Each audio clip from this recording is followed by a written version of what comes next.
Please state your business here. The Chief Justice is presently occupied with official matters. Huh. This place does look pretty heavily guarded. Guess that proves that Nervalet's files are really secure. Hey, don't you recognize us? Huh? Who are you? Just to be clear, I don't care who you are or who you might be related to. Our rules make no exceptions. See? They've got great discipline, too. Yep. Paimon can tell. If you're here just to crack jokes, I can point you towards the exit. Unlike some, we're busy, so please leave if you don't have a reason to be here. No. What I meant to say is, shouldn't you remember us from a few days ago? We were at the trial of the great magician Linny. Oh, yes, I remember. I read about it in the Steambird.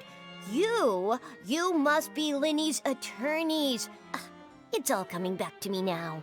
We're here today to report and archive some information on a follow-up case. Huh. Is that even a thing? Of course. Don't worry. We're here on official business. You can trust us. All right then, I'll let you through. The Chief Justice is just inside. Thanks so much.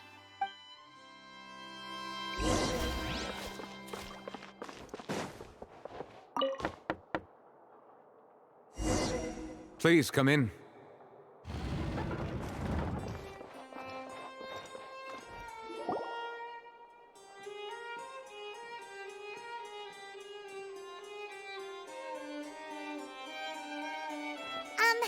Sorry to barge in, Monsieur Nervalet.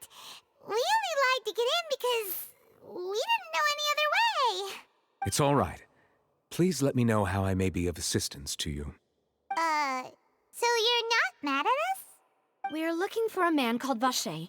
He may have been an eyewitness in the serial disappearances case.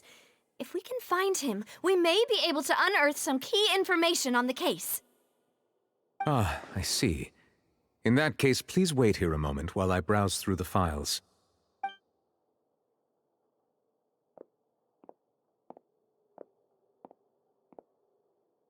Who knew that Nervalet would be so easy to talk to?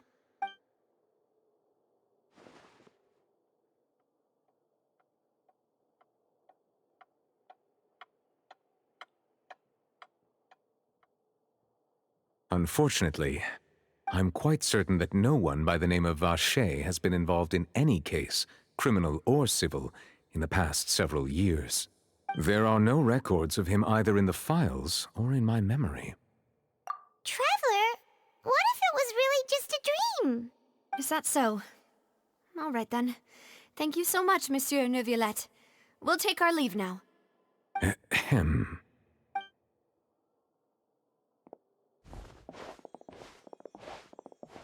Miss Navia, I can understand how you feel. Your father, Callus, was a truly exceptional man. We deeply regret his passing. And what are you trying to say, Monsieur Neuvillette? Are you trying to console me? Extend your sympathy? Or just express some tendril of regret? No. You are not trying to do any of that. I can hear it in your voice. There's no emotion behind your words. You only said those things because you felt like you should. It's just like last time. After my father took his place in the duelist ring, I pushed through the guards to talk to you as a last resort. You even told me then that you thought there was something fishy with the case, yet you still allowed the duel to go ahead. In your eyes, the value of a human life is nothing compared to those cold laws you hold so dear. If you truly regret my father's death, then why didn't you call a stop to the duel? Why didn't you give me the power to stop him from throwing his life away? Why did you just let him die, despised and hated by all?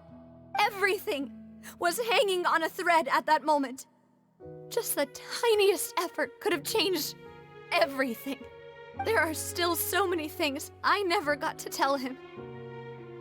So many questions he still owes me answers to.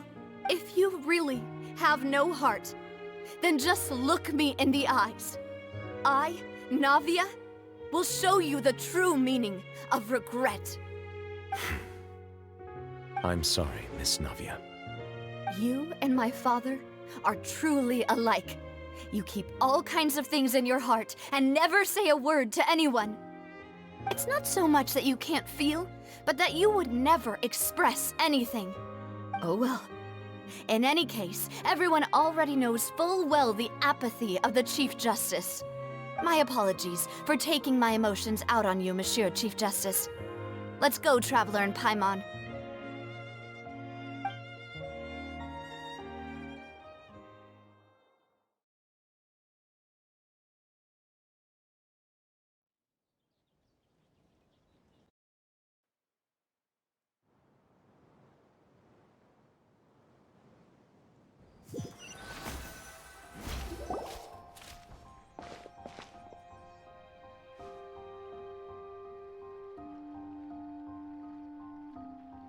Navia, are you okay?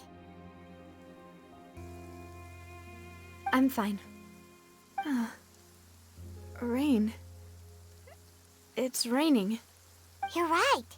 Wasn't it still sunny when we went into the building? And there shouldn't be any active trials today. How strange. Now that I think of it, on the day my father was convicted of murder, it was also raining. What is it? Did you think of something? Yeah, he was outside. It was uncovered and the rain could fall there. Why? Do you think the rain could have affected the crime scene? That thought has occurred to us before. We've even expanded the search area to try to account for that, but didn't find anything of value. Oh? Wait. You don't mean... So you're saying that the true murderer could have been turned into water and then got washed away with the rain? Yeah. And if that's what had happened, then no one would have believed your dad, even if he explained what he saw to the authorities. I really think I found a true genius for a partner. You're completely right. How did I not connect the dots earlier? All right, let's go to Poisson.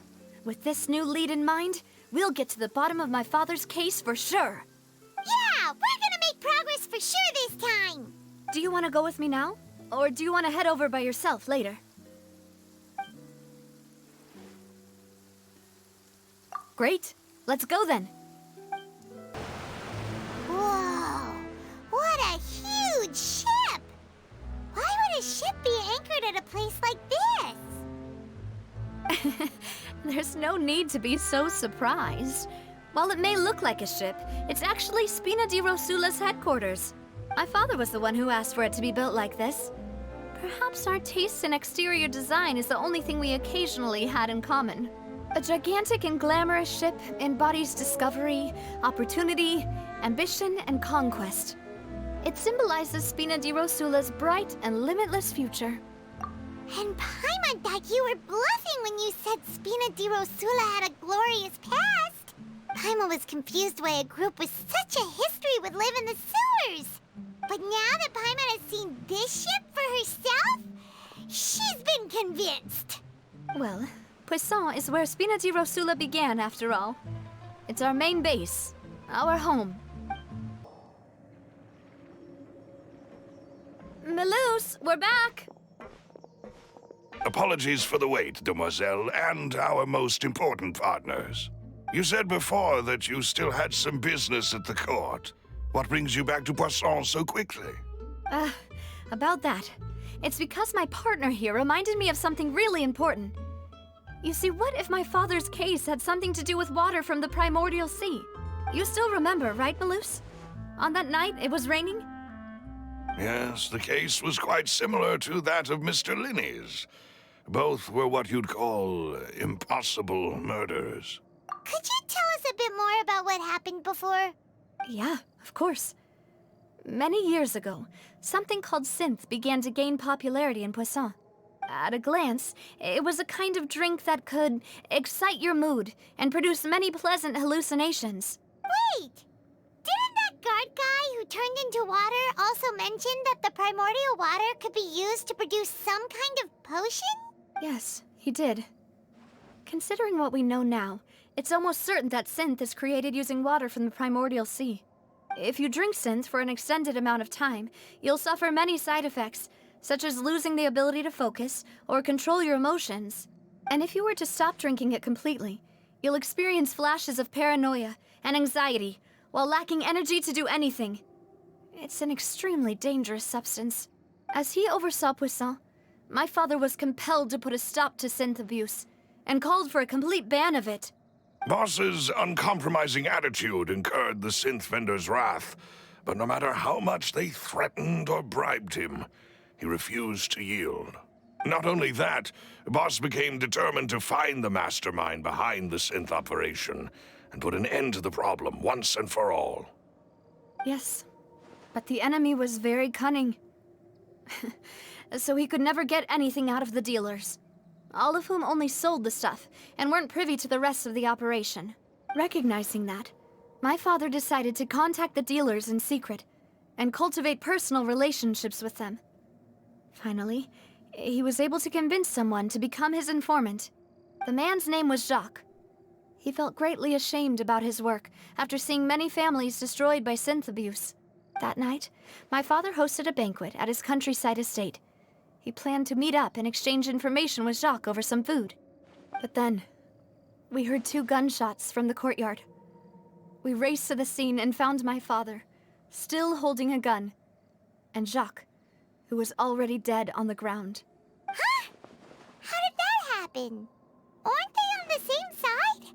Sounds just like Lenny's case, doesn't it? In both cases, the culprit seemed obvious, but neither appeared to have any motive at all. Looking back on it, though, I now believe the most important clue was something we all overlooked at the time. There were pieces of clothing left at the scene. Precisely. It's all thanks to you that I made the connection now. Back then, we all just thought they were some costumes that Jacques used to disguise himself at the banquet. But, considering it now, it's almost certain that they belong to a third person at the scene. With one extra person, we'll also need to reconsider why the 2 shots were fired. You're right. We still don't know what happened. But my intuition tells me that we're on the right track to figuring it all out. I'm finally headed towards the truth. Jacques was an empathetic man who was infinitely remorseful for his past actions. It's unlikely that he turned on Boss with 0 warning. I think this third person is probably the key to the full truth. On that note, however, even though this will not please you, demoiselle, as your and your father's butler, I must still offer a word of warning. Our opponent is insidious and cruel. They are extremely difficult to deal with, and Boss has already lost his life trying to bring them to justice. Even though Spina de Rosula has lost most of its former glory, Poisson has welcomed a new time of peace, and we have been allowed to live out our lives. There is no need to follow your father's path. It would be both wise and in line with Boss's wishes to step back and give up on the case. If that's indeed what he wished for, then he should have told me that himself. Was I not the closest person to him? And yet, I was the one most kept in the dark. What was the point of him dying without sharing any of the secrets he knew? Did he manage to protect anything in the end? Synth is still here. Callus the Unfaithful is still his epithet. And Spina di Rosula is barely getting by. Nothing has changed. Did he think I'd just accept his meaningless death and live out my life just as meaninglessly? I've never accepted that. Ever. Not since that day, and certainly not now. I want to find out the real answer for everyone's sake. For the missing girls, for the victims, and for myself. Navia. This is indeed the best moment to act. Your partner appears to be quite reliable, and more importantly, demoiselle, I think you're also ready to take this on. So you do know something else, Malus? Yes, I do. In fact, even before that banquet, Boss already knew of the connection between Synth and the serial disappearances case. But what drove all the tensions to the boiling point was the revelation that you, demoiselle, had been selected as the next target to disappear. What? Boss also didn't tell you that he had been diagnosed with a rare illness. The doctors told him that he had no more than 5 years left to live, and the serial disappearances case caused him great anxiety. 5 years was nowhere near enough time to resolve this long-standing conflict, but once he passed away, all the danger would pass on to you. Knowing all of this, he decided to use one final intimidation tactic before his death. He claimed to have already gotten his hands on some key incriminating evidence for the other side, and even told some members of Spina di Rosula about the details. But as long as you remained safe, he would not share the evidence with the public. If something were to happen to you, then he and all those he told would immediately expose all they knew about Synth and the disappeared victims. Right, so nobody would be able to get off scot-free. As we've seen, Boss's tactic has worked. Even though Boss has been gone for a long time, the other side has not tried to take Demoiselle's life. No, I don't believe it. He never appeared to look sick to me. No father wants their daughter to see them weak and haggard, especially someone as proud as Boss. To him, dying in a duel and suffering lasting dishonor as the unfaithful was still far preferable than losing face in front of his daughter. So he chose to die in silence, so that he could protect me. I'm afraid you're not understanding this correctly, Demoiselle. What Boss wanted to hand to you was not a parasol, but a sword. If Boss's spirit could hear you telling me that you want to find the answer for the sake of everyone involved, I'm sure he'd be extremely proud. That fool. Couldn't he have just given it to me straight? No. He might have set up everything precisely because he never thought I'd be able to understand him. Is that the amount of confidence he had in me? And what if I was never able to make it to where I am now? Yeah. I suppose that's true. With the way he'd set things up, if I had wanted, I could have just lived out my life without a care in the world. But thankfully, he rarely talked to me about complex matters, and thus understood little of me as a person.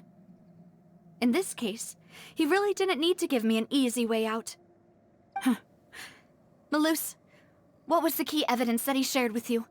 It's the location where Synth is produced. Essentially, it's the enemy's headquarters. When he was threatening the enemy, Boss didn't share the specifics of the incriminating evidence he found. But if you want to use it against the enemy, you'll still have to take several things into consideration. Why? If we know where the place is, can't we just go storming in? You mustn't forget that we're fighting against a mysterious and dangerous organization that's been in operation for decades. There's no telling what might be lying in wait at their headquarters. We also have no idea what kind of evidence we may be able to find inside, nor what people we may be able to capture. But a single visit to their headquarters would be tantamount to a formal declaration of war. The worst case would be that we leave empty-handed, but also open ourselves up to full retaliation. Then, in that case, why not work with the Fontaine authorities? Well, you saw one of them dissolve during Mr. Linney's case. We have no idea just how thoroughly they may have been infiltrated. That's true. Seems my father really had no choice. But things are different now. It should be a lot easier to prove the other side's guilt, now that we've connected Synth with the disappearances case. You sound like you've put a lot of thought into this, Malus. I am the butler, after all. I live but to serve the boss and Demoiselle's will. I've always been willing to take on any kind of risk for your sake. But considering my relative lack of ability, I've spent my time keeping secrets, performing basic investigations, and waiting for the right time to come. Thank you for all of that, Malus. Have you discovered anything new in the past few years? Let me think. One conclusion I came to was that the enemy must be quite familiar with Spina di Rosula, or at least have an informant planted here. When I announced orders to the organization's members on Demoiselle's behalf, I used to deliberately keep a few people in the dark and observe the reactions of the synth vendors. If the vendors didn't change their plans, then the individuals informed of our orders must be innocent. If the vendors packed up and fled, however, then someone must have given them the news. After several rounds of testing and investigative tracing, I've narrowed the suspect list down to 3 people. The first is Florent, Spina de Rosula's senior advisor. Huh? Florent? Yes, surprising, isn't it? He was one of the people Boss trusted the most, which also means that he was someone who understood Boss really well. Thanks to his position within Boss's innermost circle, he always knew our upcoming plans and could thus avoid capture this whole time. There's someone else like him too. Marcel, the head of Confrérie of Cabrières. Uncle Marcel. It's a guild in Poisson. Boss helped it to grow to its current size and prominence. In the beginning, they were only reselling some daily goods, but now they're one of the richest guilds around, with a lot of business connections in the city. So, they're like a sister organization of Spina di Rosula? Yes, you can say that. When we were fighting against the synth dealers, they provided us with plenty of support. It's a bit difficult to imagine someone using their own money to hunt down themselves. The final suspect is Thierry, the man responsible for coordinating information between Spina di Rosula and the guards. Although the guards mostly leave us to our own devices, there are still many activities we have to report to the local authorities. Since Thierry is always in the know about our current activities, he could theoretically always plan one step ahead. I see. These are all people who I communicate with quite regularly. To think that the enemy we've been fighting against has been right next to me all along, among those I trust the most. It's almost too hard to believe. If you want to investigate them, please take every precaution to not alert the quarry. Judging from our experience, the enemy is extremely cautious. Of course. And thank you, Malus. You've provided us with a lot of great information. You're too kind, my lady. I'm just doing my duty. And before I forget, proving Boss's innocence would also mean clearing him of blame in Jacques' death. After that incident, Jacques' wife and daughter were taken into the Spina's care. They still live in Poisson today. If it might help, you could also pay them a visit. I can make the necessary arrangements. Oh, thank you so much, Malus. You really are the best. A new case awaits, my dear partner. I hope we can work together to uncover the truth and end this case once and for all. It is settled, then. Please excuse me, and enjoy your conversation at your leisure. Thank you for arranging everything for us, Malus. Excuse me, miss. Do you need anything from us? Oh, Hey, Navia's all quiet. This isn't like her at all. I'm sorry that I only came to visit after all this time. After what happened, I didn't know how I was supposed to face the two of you. Ah, if it's about that, there's no need to apologize. After my husband died, Spina di Rosula sent us a lot of mora and support. I understood your guilt and apology to be genuine. But aren't all of those things nothing compared to the loss of Jacques? I can understand the kind of pain that comes with losing a father so needlessly. You don't understand at all. I didn't know how to face you, because I didn't know what I could possibly bring as a consolation gift. I know only the full truth could bring closure to you, and to all of us. I'm sorry. I appreciate the sentiment, but you don't have to carry all that guilt. On the matter regarding my husband, my daughter and I have more or less found our answer already. Would you mind sharing it with me? I really can't believe that my father could ever bring himself to shoot Jacques. I always knew that my husband's money was earned through others' suffering. He told me countless times that if he could turn back the clock, he would never go into the synth business again. He had many regrets, and felt that he took the idea of providing for his family too literally. For the longest time, he thought Mora was everything. So when Mr. Callis came to him with a proposal, he accepted it almost immediately. He tried to be as careful as he could, but even so, he was still found out by the higher-ups. They found out about his betrayal? Papa didn't say that exactly, but Papa did tell me that I should never be ungrateful. Before he left that day, he told me that he had no choice. It was only later that I realized it was his final farewell to the two of us. I don't know that for sure, but you could say that's the conclusion I eventually came to. Which is why I'm the one who should feel guilty. Callis had always taken great care of us, both when he was still alive and after he passed away.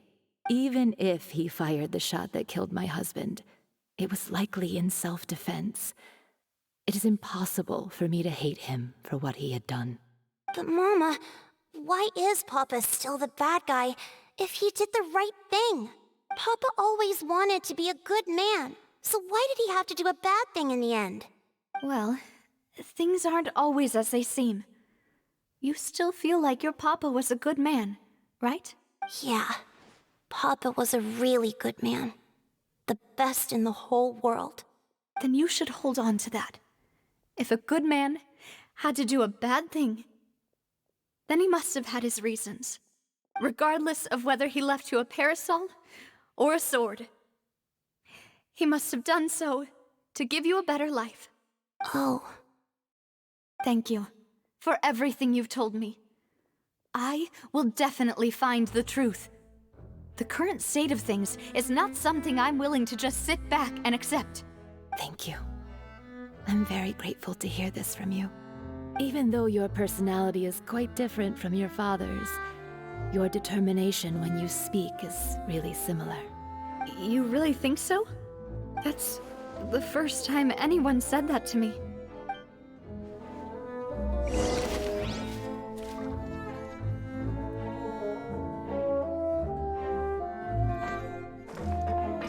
Are you okay, Navia? I'm fine. Don't worry. Let's investigate the 3 suspects next. Florent should be nearby, and we should be able to find Thierry and Uncle Marcel in the city. I'll get myself together on the way, so please don't worry.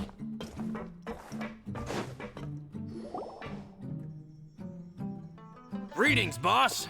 How may I be of assistance today? I'm sure you've heard about what happened at the Opera House. Someone got turned into water right in front of us. Yeah, I've heard. With something that dramatic, I'm sure journalists will milk it for all it's worth. And it'll be all the talk for the next several weeks.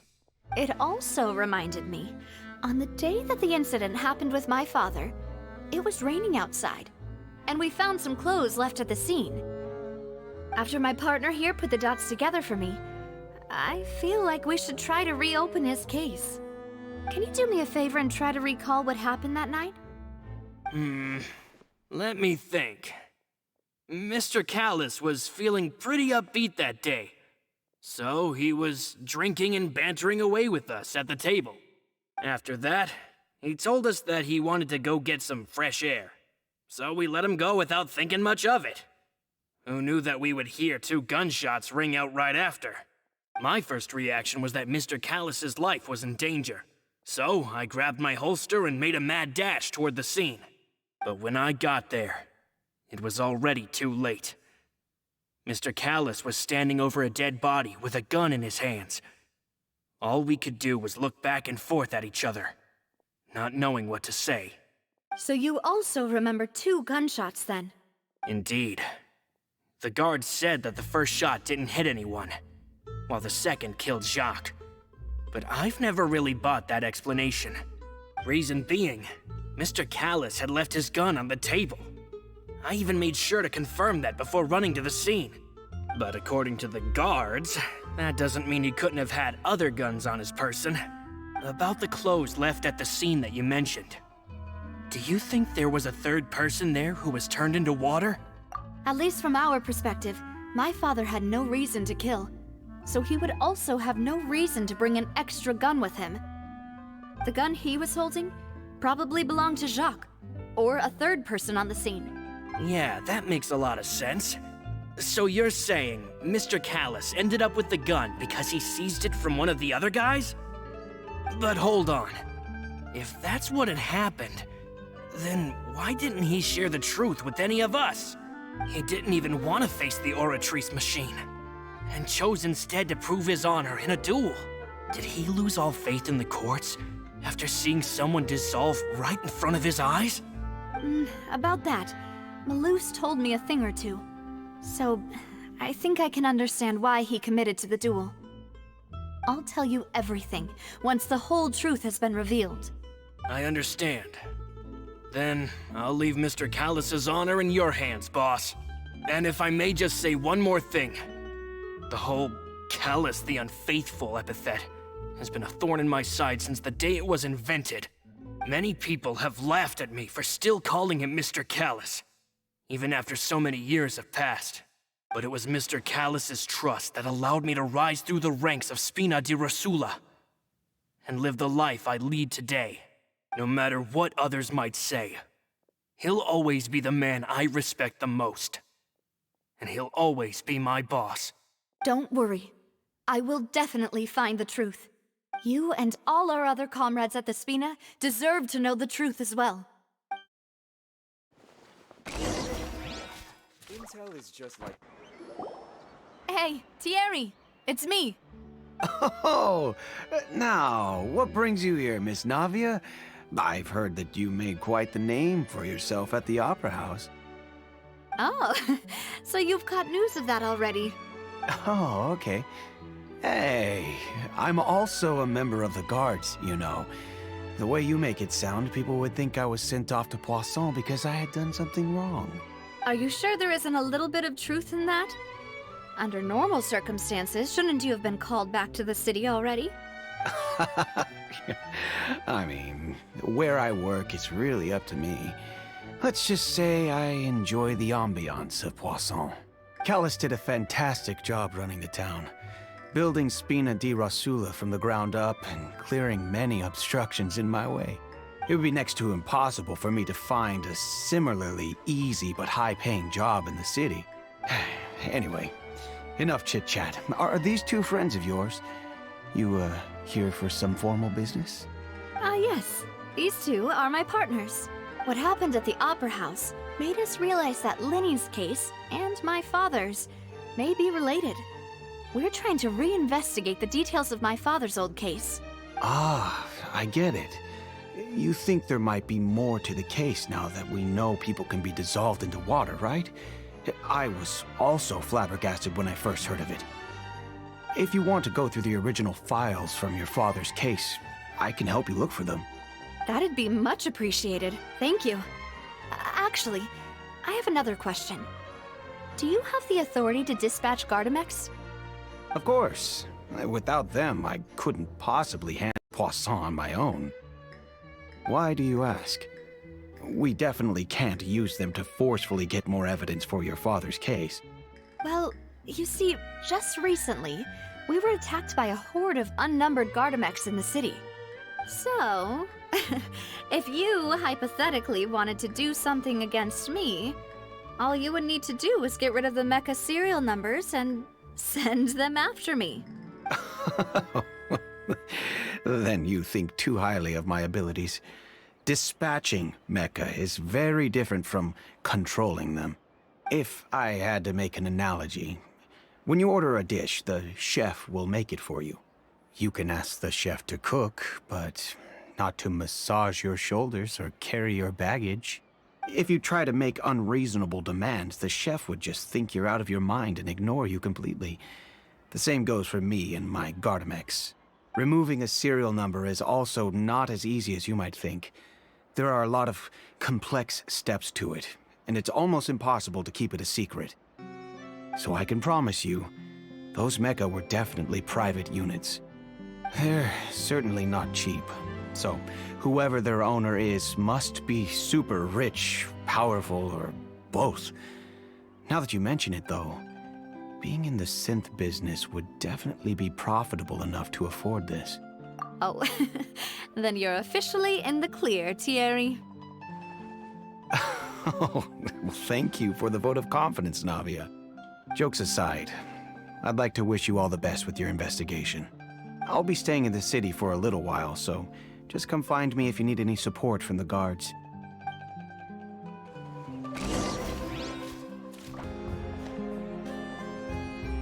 Hello. How may I help you? I'm here to see Marcel. Could you please let him know? You can just say Navia's looking for him. Sure. I will let him know right away.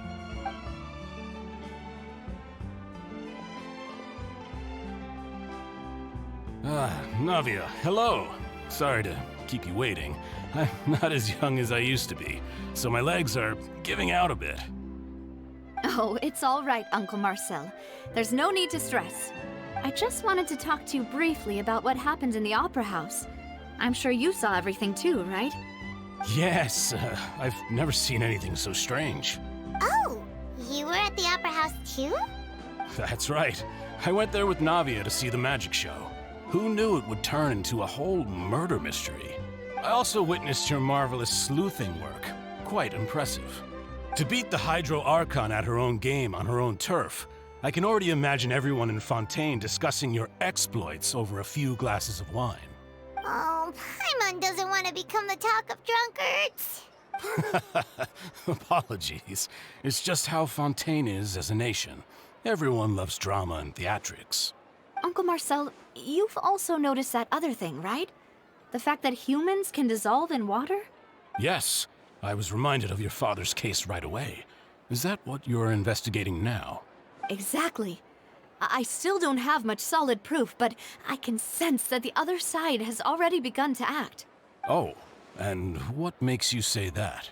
We were attacked on Araneus by some unnumbered Gardamex.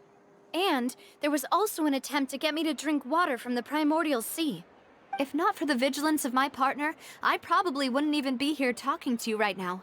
Oh, you're giving us too much credit. Wasn't it you who protected us? Alas, it seems things are heating up again. The peace that Callus sought so dearly will soon become a thing of the past. But rest assured, Navia, Poisson will always remain a safe haven for you. If you're scared, you can always return there. If anyone dares to lay their hands on you there, the Confrérie of Cabrières will use its funds to the last Mora to bring them to justice. Thank you, Uncle Marcel. But I don't intend to go into hiding. I'm going to strike while the iron's hot. Do you have any new thoughts on my father's case? About that. Sorry, my age is catching up with me, so it'll take me a while to recall my memory. The Confrérie was responsible for that banquet, so I was out and about the whole time making sure things were running smoothly. I didn't even have the time to drink with the guests. Then I heard the sound of a gunshot, and the rest was history. Oh, it's okay. No need to push yourself. We'll ask around some more, see if there are any valuable clues elsewhere. Sounds good. Just let me know if you ever need Mora. All my wealth comes from Callus's patronage and support. I'll spend however much it takes to clear his name.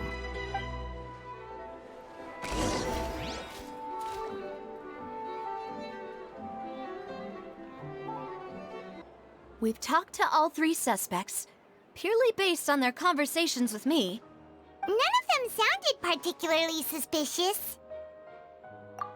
I suppose that's to be expected, though. If a single conversation's all that's needed to find them out, then my father wouldn't have needed to investigate the case for so many years.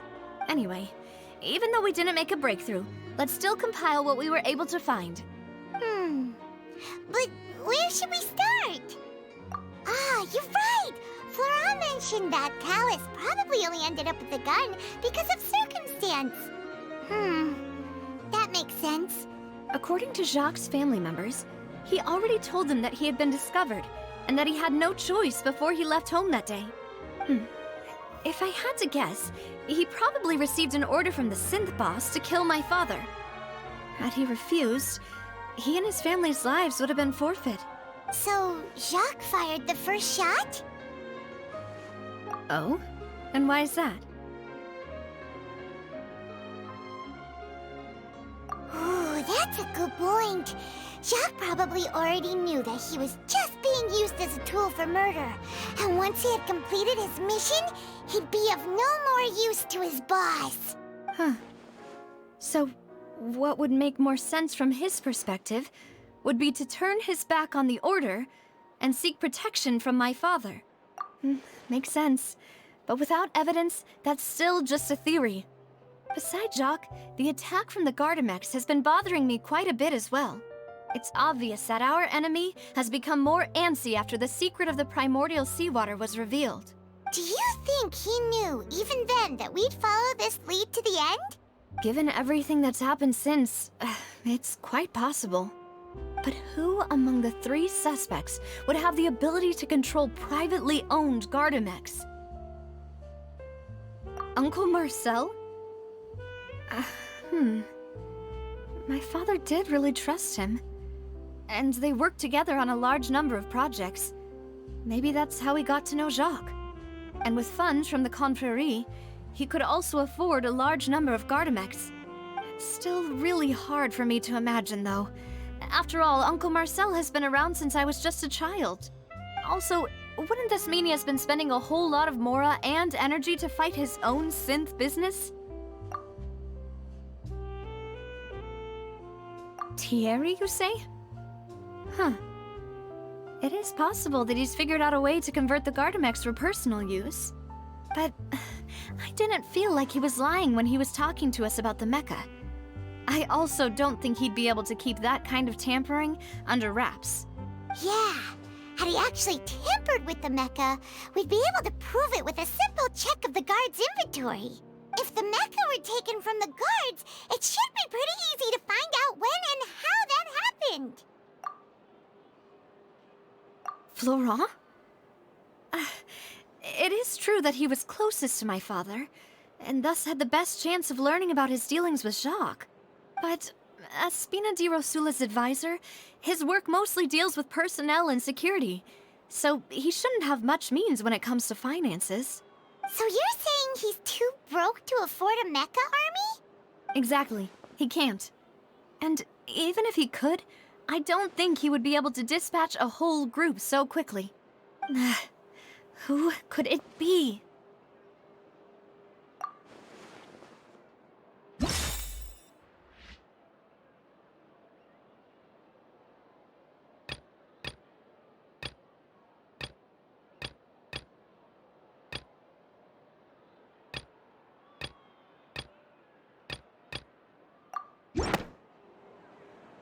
You know, if you think everything through, Uncle Marcel is indeed the most suspicious of them all. Could we be missing other suspects? Malus didn't know about the people turning into water thing when he narrowed it down to these 3, did he? Malus has always been very reliable, and his judgment of others' trustworthiness has been fair and well considered. When he laid out his case for the 3, the rationale he gave me made a lot of sense as well. The suspect is knowledgeable about the Spina's internal affairs, has the means to dispatch Mecha to assassinate us, and possesses significant intellect and foresight. Even if I don't want to believe it, I'm starting to see how things could all tie back to Uncle Marcel. Well, we still have another trump card on top of all the theorizing and speculating. Yes, Malus did say that charging straight in there would be extremely risky. But we don't have any other options right now. We need far more solid proof before we can hope to go charging in on our enemy. Navia, here you are. Oh, I've been looking for you. Huh? Aren't you the guy from the guards? Did something happen? Yeah. News came from Irenaeus just after you left. We've got another trial on our hands. Wasn't that place built specifically for holding trials? What's so newsworthy about this one? I know. But they said the person they're putting on trial is a Fatui harbinger called Tartaglia. What? Is that someone you know? Yeah, we know him. Maybe even a little too well. Well, He's been accused of being the true culprit behind the serial disappearances case. It's absurd, don't you think? Wait, how? None of our investigations have had anything to do with him. That's what I thought was strange about it, so I came to tell you the news right away. If the charge against him stands, then it'll be next to impossible to get the guards to support any of our planned investigations. Right. Because they'll think they've already found the culprit. Yeah. And it'll be a lot harder then to clear Mr. Callus's name. I understand. Well, partner, what do you think we should do? We still haven't found any conclusive evidence. Huh? Split up? What do you mean? Just as expected of my partner. Since this is a trial about the serial disappearances case, the culprit's attention will be focused on Irenaeus, leaving his home base wide open. You're right. This is our best opportunity. All right then, let's do this. I'll stall them at the Opera House and charge Marcel as the true culprit. I won't have any chance of making that charge stick, though, unless we find more evidence. It'll be up to you to make it back in time and hand the decisive evidence to me. We'll help you, just like you helped us in Linny's trial. Demoiselle, please allow us to accompany you. I'm ready. Ah, Malou, Silver, when did you two get here? We heard that you'll be leaving Poisson and figured that you might require our assistance. It's our hope that your confidence will be bolstered with the two of us by your side. Thank you so much. Then, let's make haste for Irenaeus. Paimon, Traveler, I'll see you at the Opera House. See you then!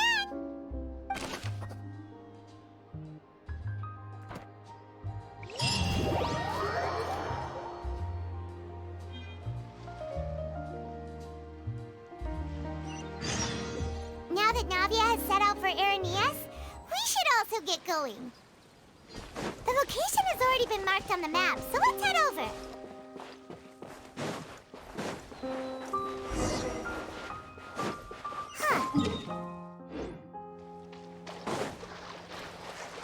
Let's go and try to find the entrance.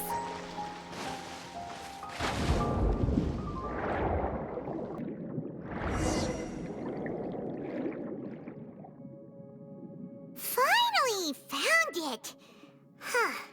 So this is the entrance that leads to the synth production base. It sure doesn't seem out of the ordinary at all.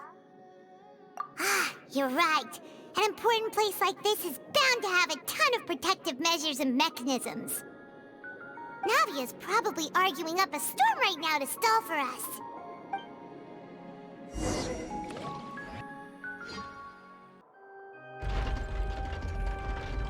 It would appear that I must repeat my question again, Mr. Tartaglia. Do you accept the charge that you are the true culprit behind the serial disappearances case?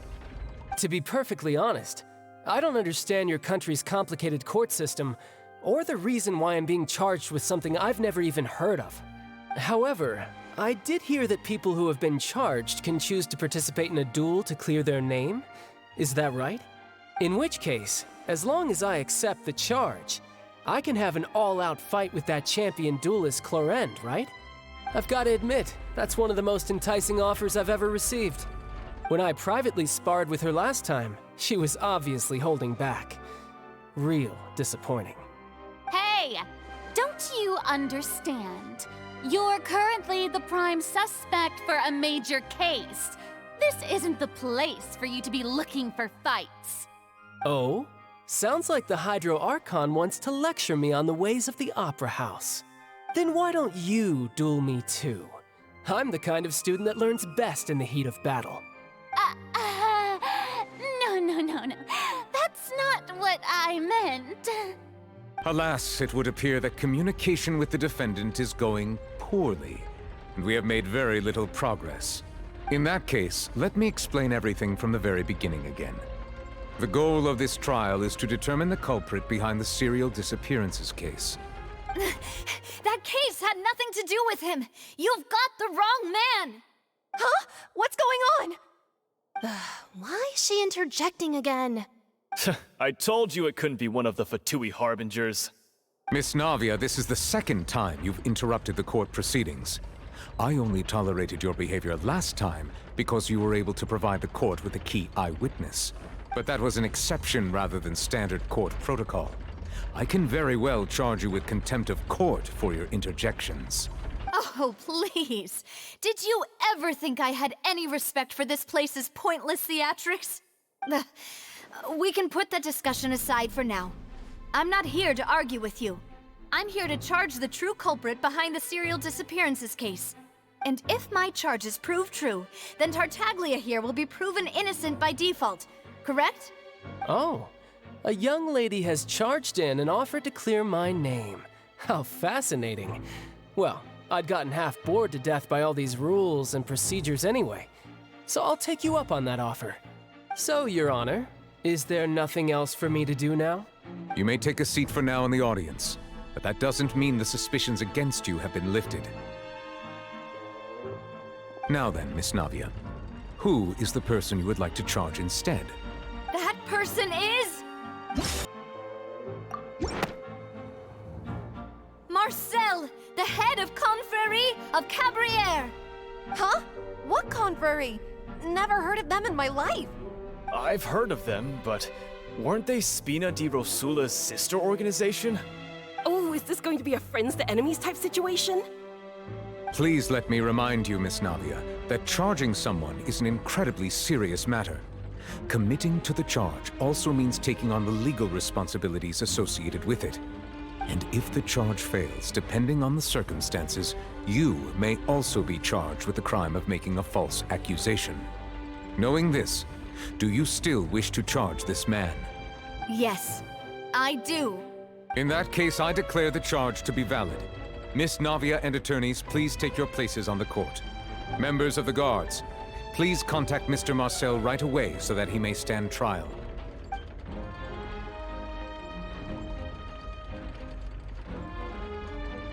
Mr. Marcel, you will not require an attorney. Is that correct? Apologies. It all just happened so quickly. I still haven't figured out what's going on. I think an attorney won't be necessary.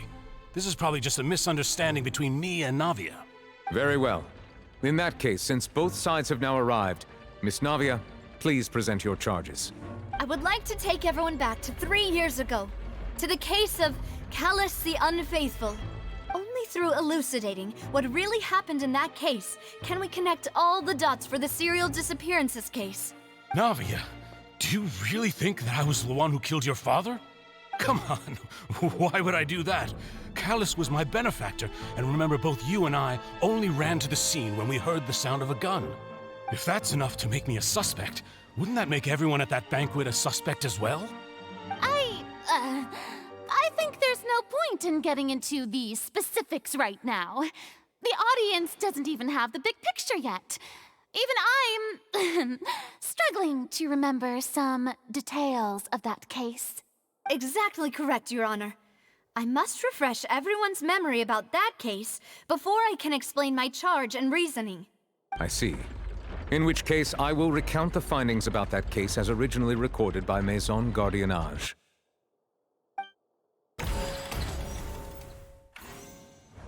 On the day of the murder, Spina di Rosula hosted a large banquet in a countryside estate owned by the Confrérie of Cabrières. During the banquet, all attending guests heard 2 gunshots from the courtyard. When the guests arrived at the scene, they found the primary suspect, Callus, holding a gun, while his acquaintance, Jacques, lay dead from a gunshot wound. The guards' investigation did not recover any other firearms from the scene. As a result, they concluded that the suspect's first shot must have missed, while the second must have taken Jacques' life. The suspect did not dispute this conclusion, and also declined to defend himself in court. Instead, he chose to prove his innocence through a duel. Callus was defeated by champion duelist Clarand in the ensuing duel, and soon succumbed to the injuries. These are the known facts about the case. The one with the motive to kill was Jacques, not my father. And even so, Jacques still had no reason to pull the trigger. In truth, the third person shot Jacques first, and was shot in turn by my father when my father seized the gun from him. After that, the true culprit turned the third person into water, erasing all traces of him from the scene. Thank you for the summary, Your Honor. Of course, the guard's conclusion appeared quite sensible to us at the time. However, we should revisit the case now that we've gained new information about the abilities of water from the primordial sea.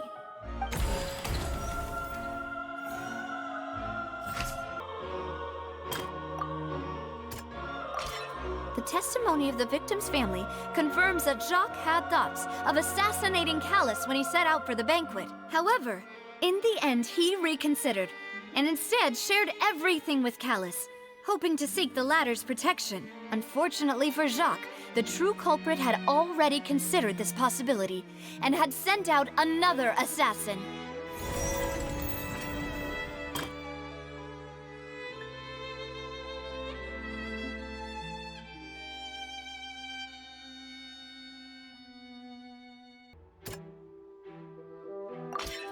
This assassin first shot Jacques, then turned to shoot Callus, only for Callus to wrestle the gun from him and kill him instead.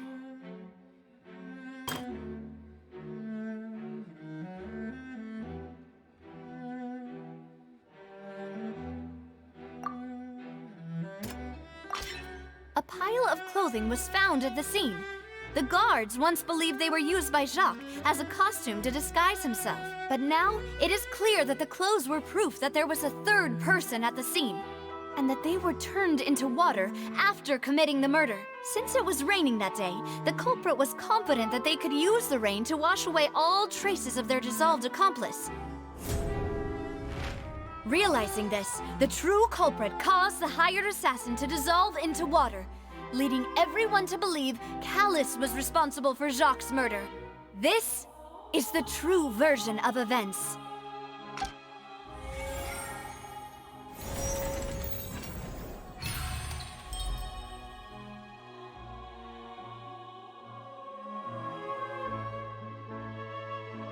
So that's what happened. Wait, you're telling me something as dangerous as water from the primordial sea has been used for all these years? What a great theory. It also explains Callus's and Jacques' respective motives. I guess they didn't shoot each other after all. Mr. Marcel, you are the one being charged with the crime. You should provide a rebuttal if you wish to prove your innocence. But I think I agree with everything Navia just said. In fact, there was nothing in her speech that directly implicated me. Then, may I ask some questions? In my opinion, we primarily need to determine two things. One, do you have the evidence to back up your claims? I'm afraid not. At least not at this very moment. Boo! If you don't have any evidence, you should just go home! I may not have the evidence with me, but I know where I could go to collect it. If we look up the deserted clothes against a record of people who went missing around the same time, we should be able to find a match. Considering the serial disappearances case, the guards probably kept careful records of all missing persons from around that time, regardless of age or gender. That makes sense to me. Monsieur Neuvillette, I would consider this to be a reasonable investigative direction. Why do I feel like Farina's acting a little differently today? Maybe she's scared of embarrassing herself again? Alternatively, she's become more diligent after charging an innocent citizen in the last trial. My second question has to do with the ensuing duel. If the truth is indeed as you described, then why didn't Mr. Callus explain himself in court? If he had testified that a person had been dissolved, he could have at least mounted a defense. I've thought about this too, and the answer is actually pretty simple. He felt there were things that were more important to him. The dissolving power of water from the primordial sea is an important secret for the true culprit of the serial disappearances case. My father could have exposed it for all to see, but he chose to take it to the grave. At that time, Spina di Rosula was in dire straits, and his reputation had already been shattered. he had no guarantee that going forward with the truth would allow the culprit to be brought to justice.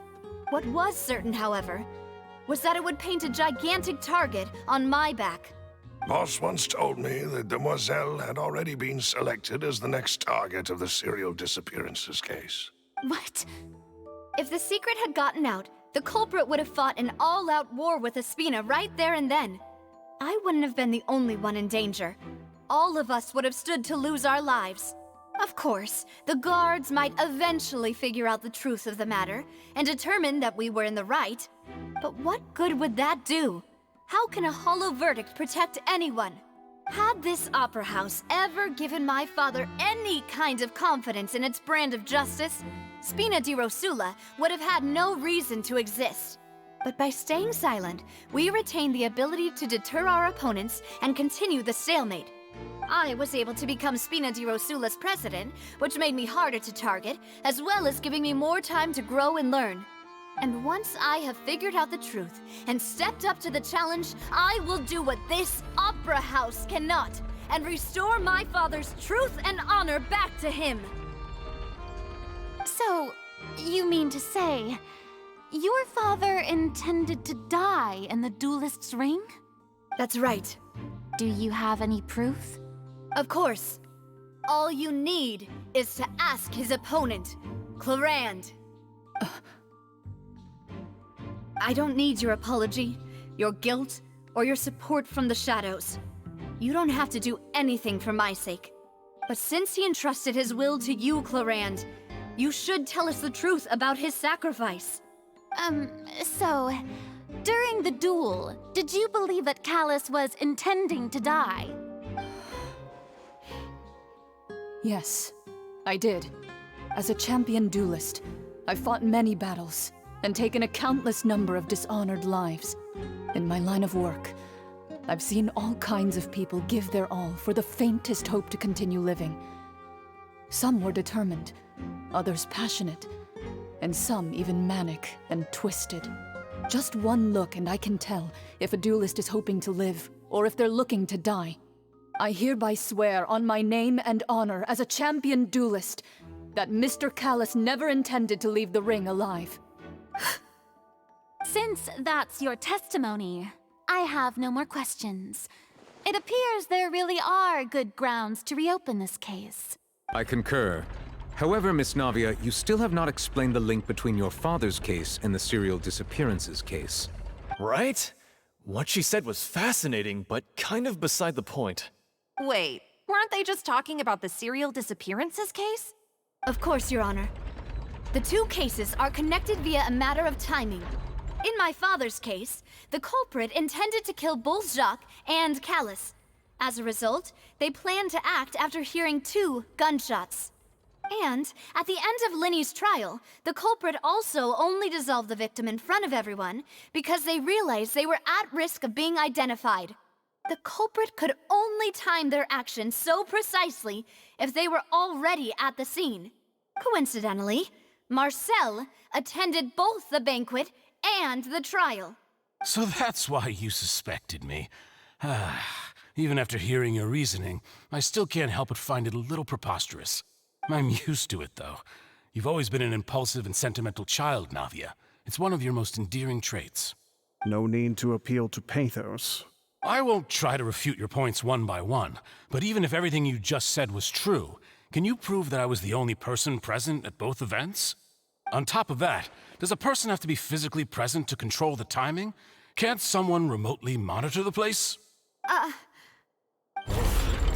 what she can say to that. I know that even with that, you might still think you can reduce the list of suspects with some further investigations until I'm the only one left on the list. Alas, who won't feel at least a little hurt by an accusation of murder from a girl you see as your own daughter? But if I were to dismiss this completely, you'd also think I'm not being considerate of your feelings. Ah well, let Uncle Marcel teach you another lesson. Do you know what the biggest flaw in your reasoning is? I suppose you're gonna tell me anyways. It's timing again. I'm a businessman by trade. From that standpoint, there's no reason for me to kidnap young women. It's a high-risk action with nothing to gain. In addition, I left my home in Snezhnaya when I was young to come to Poisson and work in some trade. My business only thrived when I received Callus's patronage. But the disappearances began before I ever stepped foot in Fontaine. I do apologize, demoiselle. This was my mistake. No, it's not your fault. I'm sure he had come prepared. Is there anything else you'd like to say? Would you like to check the date of my first business license against the first known case of the serial disappearances? You can also take a look at my border entry records, or ask my friends and family when I left Snezhnaya for the first time. Could those records and testimonies do something to appease the unspeakable anguish in your heart? Seems like she got the wrong guy. At this rate, Navia will be convicted for falsely accusing him. I think you've done a superb job of dissecting your father's feelings as he neared the end of his life. But aren't you going against all of his wishes and expectations right now? He wished for you to become more rational, collected, and conscientious, instead of dwelling only on your own feelings. Once you've learned to be more considerate of others' feelings, and to stop rushing headlong into things, you'd have met most of his expectations. This isn't just about me, and it never has been. The biggest difference between me and the rest of the victims is that I still have the ability to search for the truth, while that same agency has long been taken from them. The people whose families were destroyed by synth abuse, the people who lost their loved ones to the serial disappearances, and the people who suffered tragic ends due to their sense of justice. Many people's images are flashing before my eyes. I'm sure some are coming to those of you in the audience as well. And whose image do you see, Marcel? Is it a man named Vacher? Oh, so you do know that name.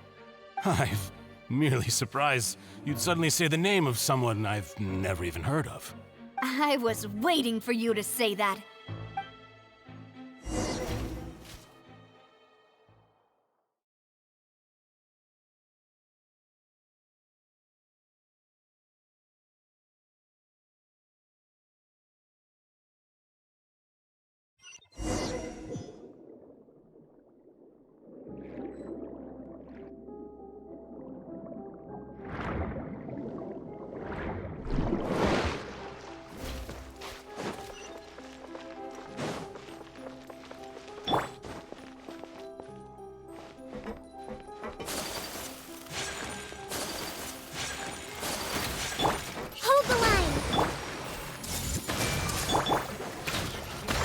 Revenge knows me.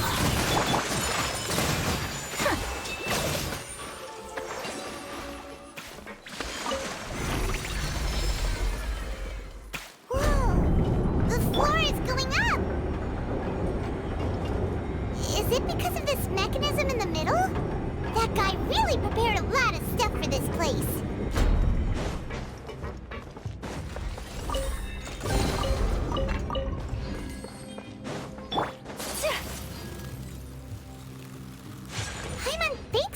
Go up, but Paimon doesn't see a way. Let's take a look around. Maybe we'll find a hidden mechanism that'll show us the way up.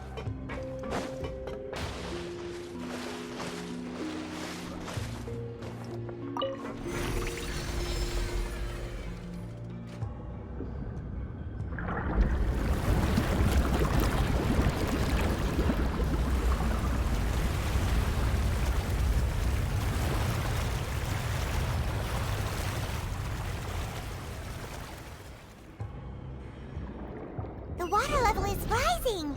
Now we can swim to the top! But this is still a ways away from where we need to go.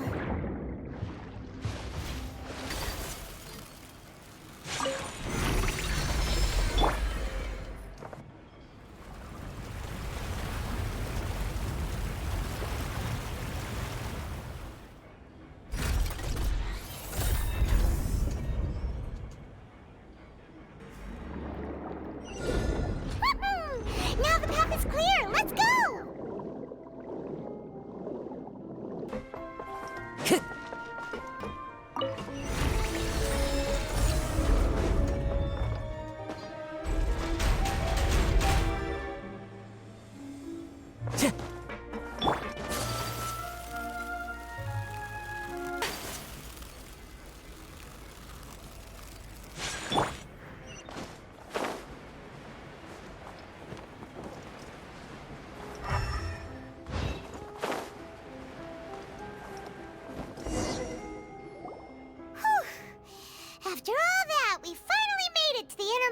Phantom.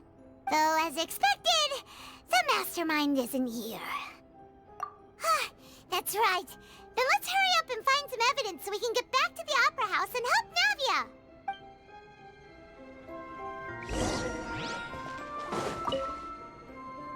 What's all this? Aw, it's a bunch of really cute things. Pink accessories, a hair tie, a necklace, even a makeup box. Oh, Paimon sees it too, but why are all these cute things labeled with different girls' names? Huh? You mean the girls from the serial disappearances? They were brought here? And then they were turned into water. And all the boxes of things. These names. That means... Oh, this is terrible. Let's see what's written here. Nothing escapes Detective Paimon's eyes. Callus. Navia's father. Oh, this seems to be an investigation report on him. Yep, it's about finding someone to assassinate Jacques and Callus because of a lack of confidence that Jacques himself would go through with it. This should prove the existence of the third person, right? We still have not determined the exact content of the key information Callus has passed on to certain members of his organization. The old dog's a real menace to deal with. Even if he abides by the promise he's made to us, he will still have the upper hand. He can act whenever he wants to make our lives miserable. The only option left is to remove him from the picture entirely. I concur. Let's send someone to kill him. He won't declare war as long as we don't touch Navia. Oh, seems like we've got a bunch of correspondence between the higher-ups. They're all just so evil. Oh, look! There's an important-looking basin over here, and it's full of water. That means this is where they make all the synth, and that special water is the main ingredient. If you dilute it with normal water, you'll get synth, but the pure stuff can dissolve a human. Paimon will take notes on this incriminating evidence. What's this over here? Looks like some kind of place for research. Experiment number 16 aims to verify Jacob Ingold's research conclusions on the primordial sea and use his theory as a foundation to achieve a breakthrough. The experiment was a failure. No individual managed to resurface from the water from the primordial sea. Female specimens 22, 23, and 24 were dissolved. Sorry, Traveler. Paimon will try her best. It's just that Paimon's never read something so scary before. How can someone write something that terrible in such a matter-of-fact tone? You read the rest. Paimon's too scared to keep going.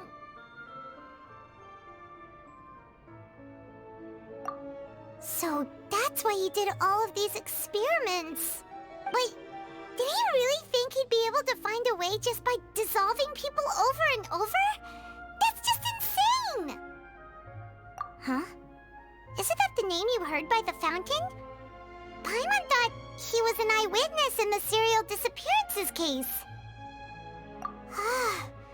You mean Vacher is the one who did all of these... experiments? So that's it! Vacher was no victim, but personally took his lover and... No, that's not it either! If that's the case, why would he want people to resurface from the water? In any case, Paimon will write it all down. Whoa! There's so much synth here! And so many bottles of ingredients that probably just contain the waters of the primordial sea. Mixing in progress, ready to drink, stock sample? Huh. They've also got all the synth pretty clearly labeled. Whoa, there's even fruit-flavored synth? Yep, it's super looked at almost everything here, and it seems like our theories were spot on. But yeah, we haven't found anything that reveals his true identity. No wonder even Neuvillette wasn't able to find anything. Whoever it is probably destroyed everything to do with that name a long time ago. That way, even if we bring all this back to the opera, we won't be able to identify the true culprit. Sure thing. Paimon won't admit defeat to this guy either. You take that side and Paimon will take this side. Check everything carefully. We'll find something for sure.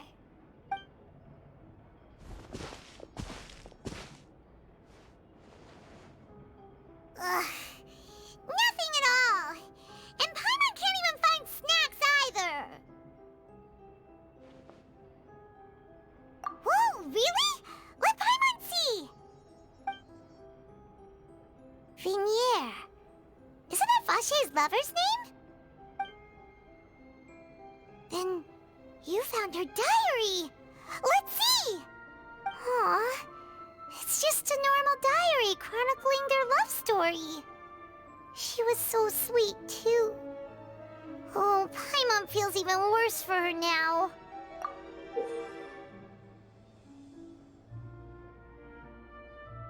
So many! A whole page's worth! But they're all crossed out. Was she unhappy with all of them? The final name she decided on was Marcel. Wait, but Marcel's pretty old. Has this case been going on for so long that he's Vache and Vignier's grown son? Hey! Paimon still hasn't figured it out yet.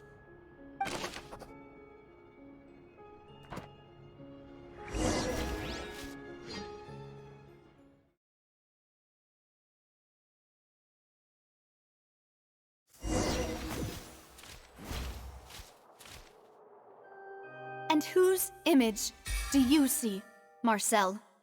Is it a man named Vache?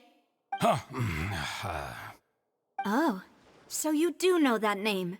I'm merely surprised you'd suddenly say the name of someone I've never even heard of. I was waiting for you to say that. Navia! We're back! As expected of my partner. I just knew you'd return in the nick of time. Just how often do you intend to flout the rules of this court? It's all right, Monsieur Neuvillette. Given their confidence, I expect they've found the crucial evidence.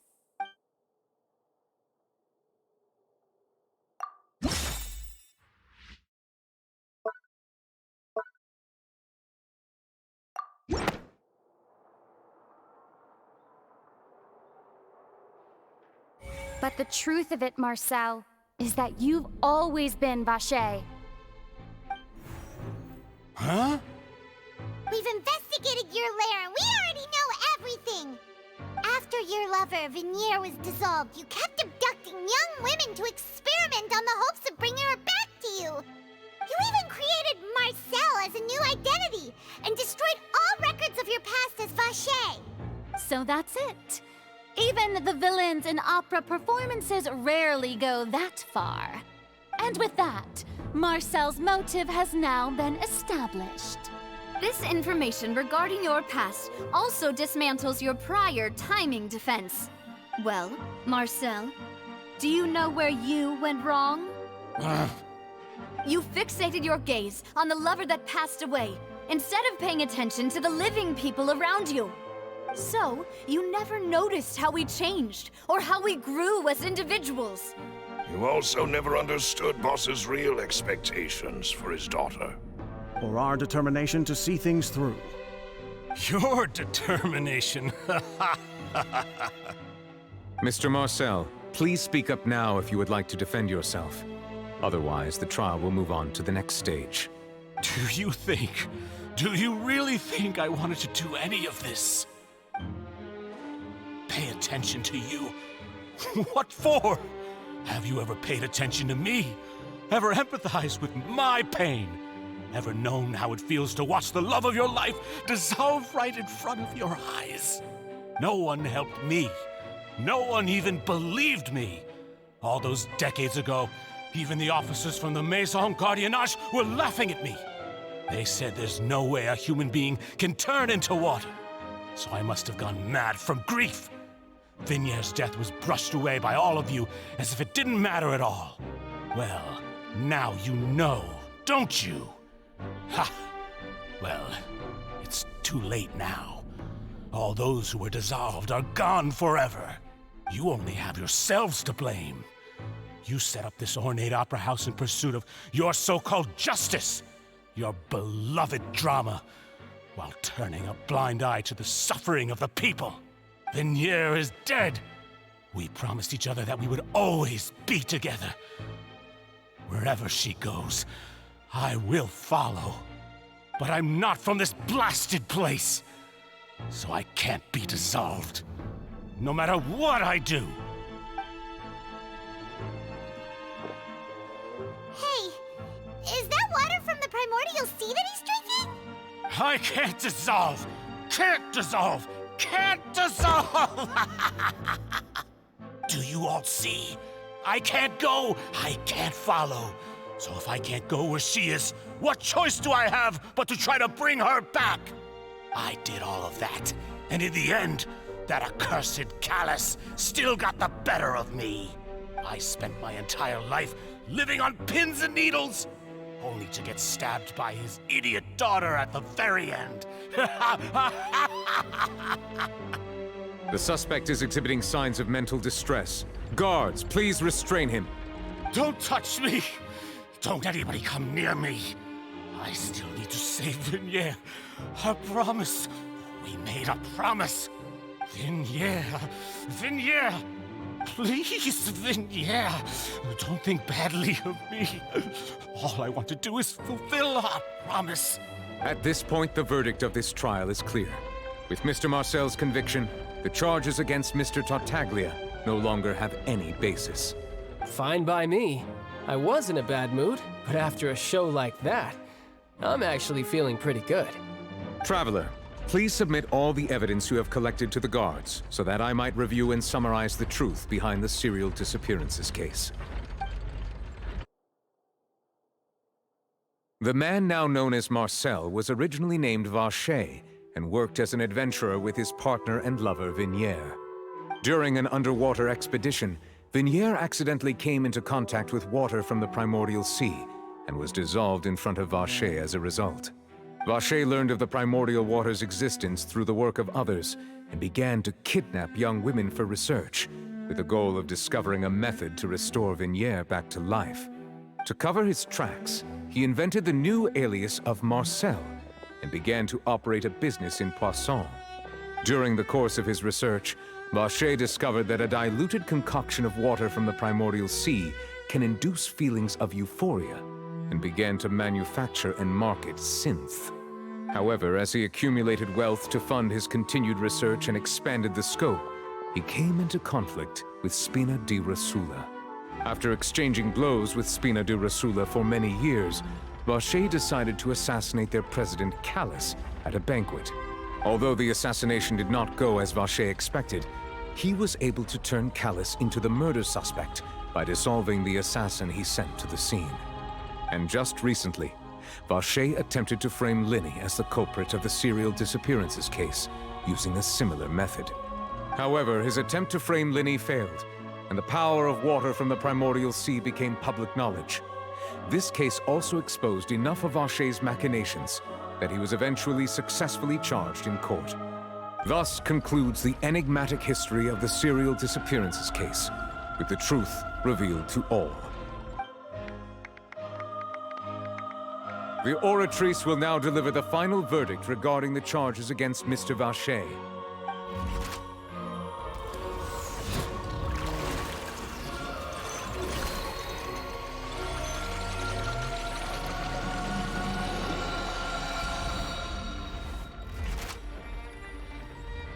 According to the judgment of the Oratrice Mécanique d'Analyse Cardinale, Mr. Vacher is guilty.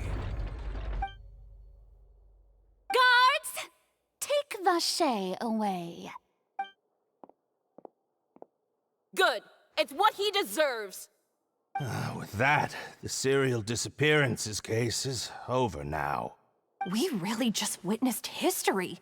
Who would have thought the true culprit would be such a polite and well-spoken guy? Yippee! We helped Navia bring the bad guy to justice! He's hurt so many innocent people and now he's finally getting what he deserves! Huh? Are you okay? Demoiselle, you were absolutely brilliant. The day our late boss had always hoped for has finally come. You can rest easy now, knowing justice has been served. Yeah. It's finally over. It's all thanks to you guys. And my partner. See, Papa? Spina di Rosula's still doing well with me at the helm. Well now, hasn't this been a most delicious piece of drama? The villain has been caught, justice has been served, past wrongs have been righted, and it's a big ol' happy ending. Since it's been such a great show, I'll just let the false accusations against me slide.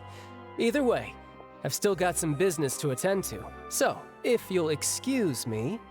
Please wait just one moment, Mr. Tartaglia. Ugh, what now? None of this has anything to do with me. According to court protocol, since this trial was initiated due to a charge against you, a verdict must also be made regarding the initial charge before the trial can conclude. Oh, come on. Is this really necessary? Haven't you already caught the real criminal? Isn't it time for side characters like me to exit stage left? Please respect the laws of Fontaine. This has always been the rule. All right, but this sure is a lot of hassle. All I need to do is stand over there, right? Let's just get this over with. Through evidence presented in the public trial that was just held, it has been established that Mr. Tartaglia has no direct connection to the serial disappearances case. The guilty party has been identified, and thus it is logical to suppose Mr. Tartaglia is innocent of the charges. We now turn to the Oratrice Mécanique d'Analyse Cardinale to render the final verdict on the charges.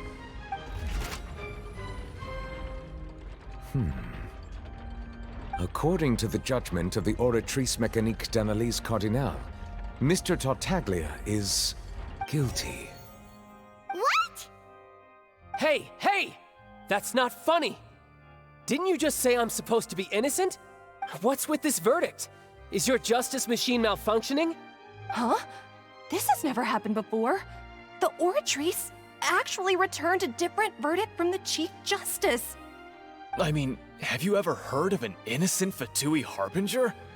Do you think the Oratrice might have just convicted him on general principle?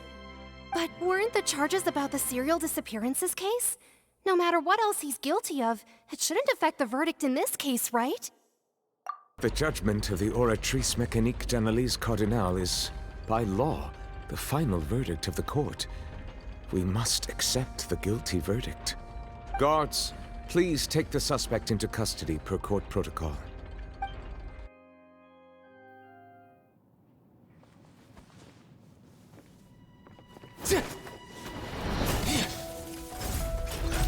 So this is how justice is done in Fontaine.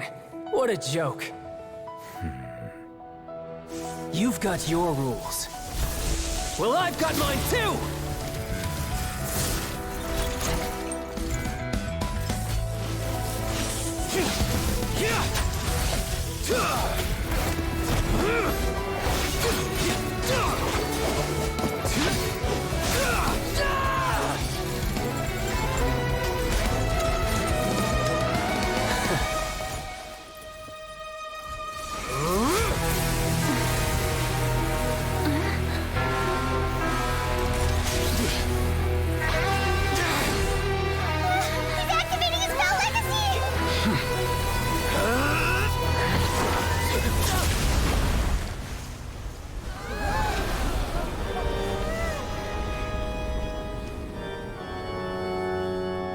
I am sorry.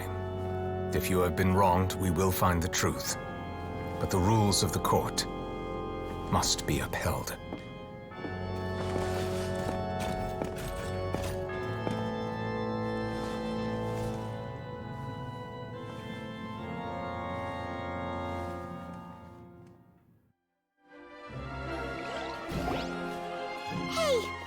Monsieur Novelette? What's going on?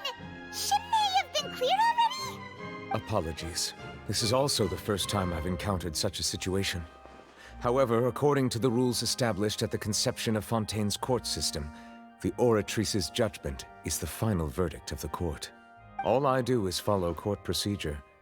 As for why the Oratrice arrived at the conclusion it did, you should probably ask someone more knowledgeable than me. Why are you looking at me? I had nothing to do with it! I don't know what happened there either! Hey, stop staring at me! What does Lady Farina mean by that? She says she has no idea either, but that's impossible. Didn't she create the Oratrice herself? Yeah, so are the verdicts reliable or not? Can results like this really be called justice? My dearest citizens, did you really think we'd allow an incorrect verdict to be handed out in this court? Did you really believe that the judgment could be mistaken or be the result of some sort of random mishap? Don't tell me you thought even I had been blindsided by the Oratrice's result. But the way she looked just now, it was pretty obvious she had no idea what was going on. However, given the state of things, I shall give you an explanation. Everything that just took place, including my supposed shock and bafflement, was a part of an elaborate performance, with every action meant to stir up drama and excitement. And, of course, for every performance there is a script. Everything has unfolded exactly as I expected from the very beginning. As the embodiment of the very concept of justice, the Oratrice shall never render an arbitrary judgment! If you thought Child had nothing to do with the serial disappearances case, it is only because you've been blinded by the superficial appearance of innocence. Everything he's done, not to mention the danger he poses, are beyond ordinary comprehension and completely unforgivable! All shall be revealed in time. You will come to understand my noble intentions, as well as the absolute correctness of the Oratrice's verdict.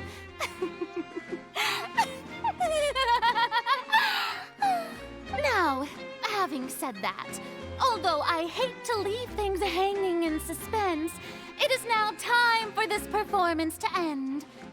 As the lead actress, I shall be the first to take my leave. Toodaloo! So she chose to make her escape after all, did she? So you're saying we shouldn't put much stock into what she just said? She probably just put on that performance to save face. As for the truth, it's unlikely that she actually has any idea. However, please be assured that I will continue to investigate this case in a personal capacity. Just as I promised, if the judgment has been incorrect, we will do our utmost to clear his name. All right. Even though we feel pretty badly for him, we'll take your word for it for now. After all, he's done plenty of bad stuff, so he should have known he'd go to prison someday, right?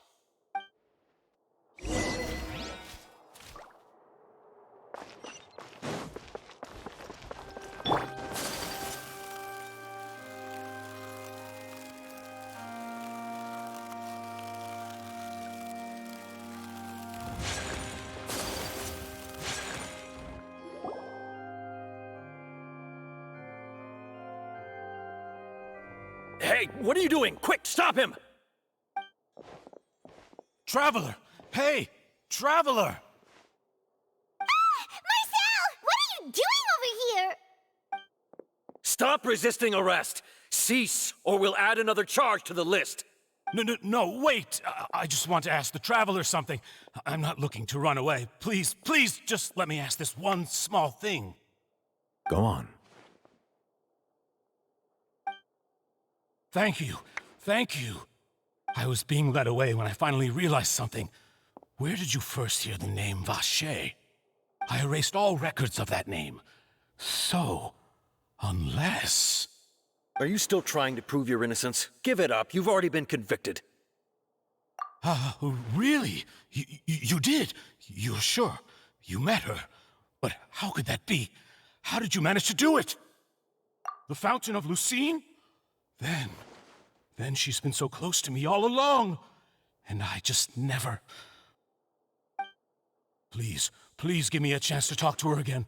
Just let the Traveler take me to the fountain to see her one last time. This is the last request I'll ever make in my life.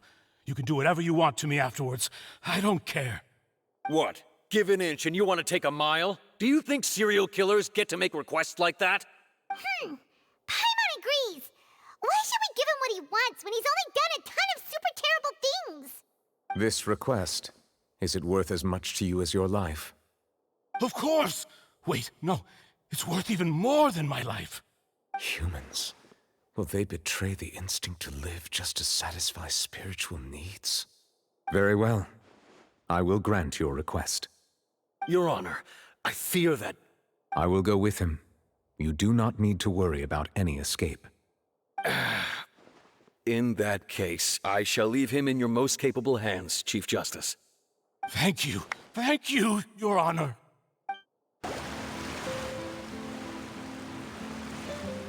Is this the place? You said she's here, but what do I need to do to see her? Yeah, and even Paimon could hear her after drinking that thing. Didn't you just drink a lot of it on the stage as well? Oh, in that case... Vache! Ah! Yes, that's it! So you heard it too! Vignier, it's me! It's me, Vache! Vache? Vache! I'm here! Where are you, Vignier? I'm coming for you. I'm finally here for you. Hey, wait! Be careful! Hey, wait!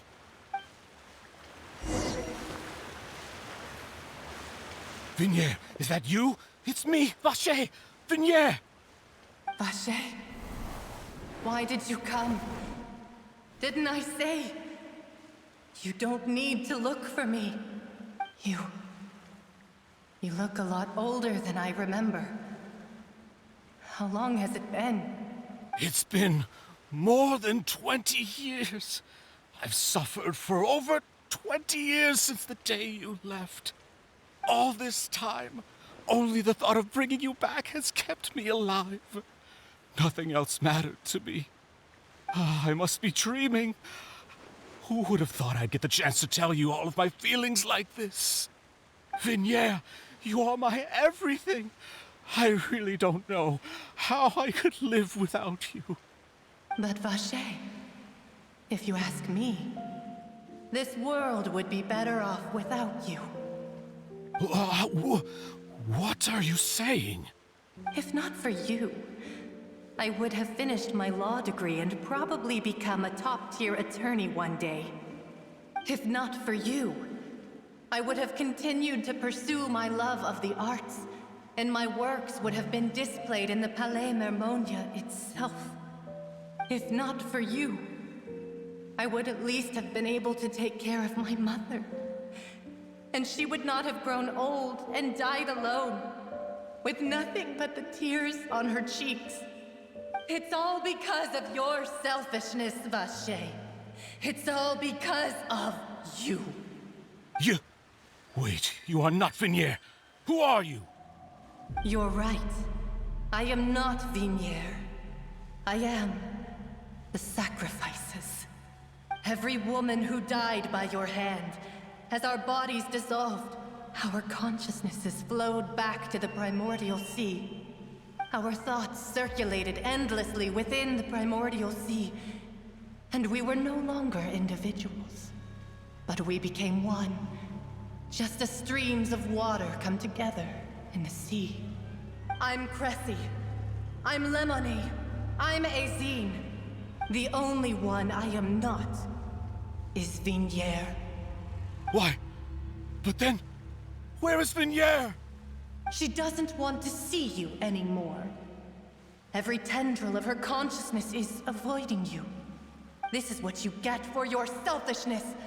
Your selfishness robbed us of our lives and our futures, You said time and time again that you'd do any and everything for her.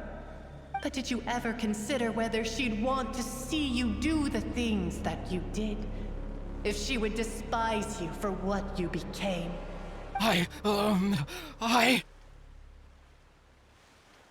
You are a liar, a heartless murderer, and a cowardly narcissist. The only thing you are not is Vigniere's beloved. From the moment your first victim died and her consciousness merged with Vigniere's, she has had nothing but pure hatred for you.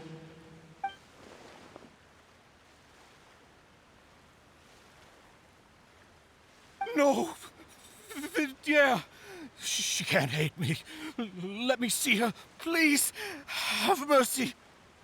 You still don't understand. When I said don't look for me, that came from the real Vigniere. She really doesn't want to see you anymore. But on top of that, she also said that because it's her final drop of pity for you. She said that because she knew that if you did come here, we will show no mercy to you. Vache. Vache? Vache. Vache. Vache. Vache. Drown.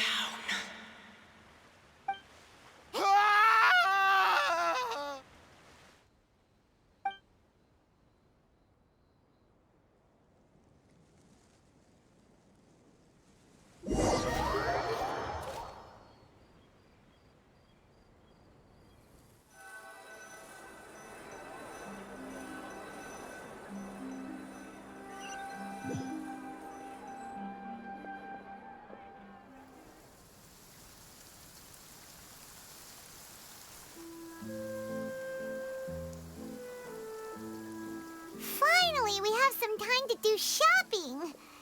Gosh, it's really been a long time since we've been able to relax.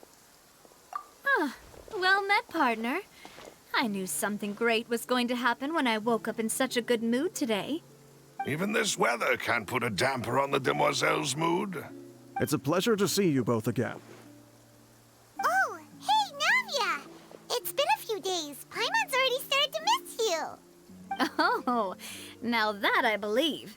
I'm easy to work with and always bring home the bacon. Who wouldn't treasure having a partner like me? Sounds like you're really enjoying life these days, Navia. What have you been busy with since the trial? It's just been one thing after the other. I've been making non-stop trips between Poisson and the courts in Sen. Everyone from Spina di Rosula organized a memorial for my father. We never held a memorial when he first died, since everyone knew that even if we held one back then, no one was going to come. This time, though, everyone in Poisson, and even many people from the court, all attended. So his name's definitely been cleared now. That's what we like to hear. It's been the dearest wish of Demoiselle all along. That blasted stubborn fool. I was right to put my faith in him. I'm so glad I didn't give up on the case all those years ago. Oh, by the way, I ran into Charlotte just after I left the memorial service. Well, maybe it'd be more accurate to say I knew she would be there, and there was no way she'd just let me go. Huh? So you know Charlotte too? The Charlotte? Journalist from the Steambird? Yeah, way back when I first became the president of the Spina di Rosula, she was all over me. Wouldn't take no for an answer. I believe the story was called The True Heart of Darkness, Secret Tales of the Yellow Rose. To be fair, though, it was a really flattering feature. So, we've been on pretty good terms ever since. She was trying to lean on our friendship to get me to do an exclusive piece on the serial disappearances case. Oh yeah, she told us about that. She's always been super interested in that case, so now her wish has finally come true too! Anyway, I told her to make sure that when she writes about you guys entering the opera house with the critical evidence, that you both sound really cool. Now that's another thing to look forward to. We trust Charlotte's skills with a pen for sure. Oh, And in other news, I also took Clorand out for a meal. Oh, are you two on better terms now? While you were investigating Vache's headquarters, Clorand gave testimony on my father's behalf. It was thanks to her that we were able to turn the tide. I wanted to thank her. I mean, there's also no point in being awkward all the time, so we took the chance to reconcile with each other. Oh, that's great. Paimon also thought Clorand wasn't actually a bad person. It's always good to have more friends. Anyway, now that the case has finally been solved, perhaps it will slowly begin to fade from the public consciousness. Oh, actually, there's still one last thing I need to do. What is it? I should pay a visit to my father's grave and tell him the truth of what happened, as well as how it all ended. And on top of that, just how much people still look up to him, to this day. That includes me, too. Miss Navia. Indeed. We want to go too! We also think Callus is a really admirable person. Sure thing. I'd like you two to share the moment with me. After all, without you, there might not have been such a positive ending. And in that case, everyone, let's be off. Considering the recent weather, we'll be lucky if we can reach Poisson before dark. Yeah, you're right. It's been raining non-stop for a few days now.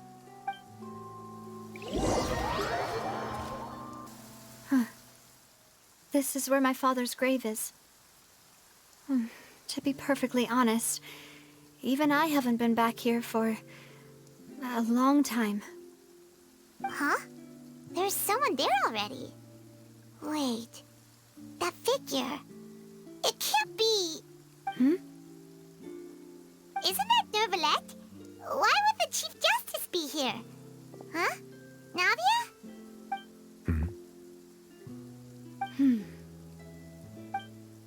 My apologies. I should have asked before coming to pay my respects. Don't say that. Sorry about that. Oh, I was trying to say there's no need for you to apologize. I wanted to show my father how much I've grown, but still, I doubt I've grown to the point that even the Chief Justice would feel compelled to apologize to me over and over. In that case, I will stop apologizing for now. You really could use some pointers on understanding human emotions, Monsieur Neuvillette. In any case, why did you come to Poisson? Well, ever since that day, I've been turning a question over and over in my head. Just what is justice anyway? There was once a time when I didn't want to believe that there could be anything more important to humans than life itself. Oh, rather than that, it's probably more truthful to say I didn't believe humans were capable of resisting the most basic instinct of living things. That they could rebel against their own nature, or consider certain things to be more important than their own lives. Which is also why I didn't stop your father from beginning that fateful duel. I believed that a truly innocent man would never throw away his life like that. That there was nothing, should have been nothing more important than one's own continued survival. But Mr. Callus proved me utterly and decisively wrong. If not for his sacrifice, the serial disappearances case would have remained unsolved to this day. Mr. Callus made the choice he did for his daughter, for his associates, and for many people completely unrelated to him. And in the end, from a certain perspective, one could say that he did it all for the sake of justice. A justice that's higher than life itself. So, you asked me why I came here. I just wanted to say my apologies to Mr. Callus in person. I should have noticed all of this much sooner. This regret has filled me with a sadness that has haunted me for days. That high and mighty chair in the Opera Epiclese indeed insulates one from many important things. Spina di Rosula, thank you so much for your hard work and perseverance. I'm sorry for being mad at you before. So, you're actually one of those types that's cold on the outside, but pretty thoughtful on the inside, huh? That reminds me of Silver, one of my guys. Sorry about that. Self-expression is not one of my strong suits. Didn't I just say you don't need to apologize? Ah, so Navia and Neuvillette seem to have made their peace as well. Let's not disturb them for now. We can wait till after they're done.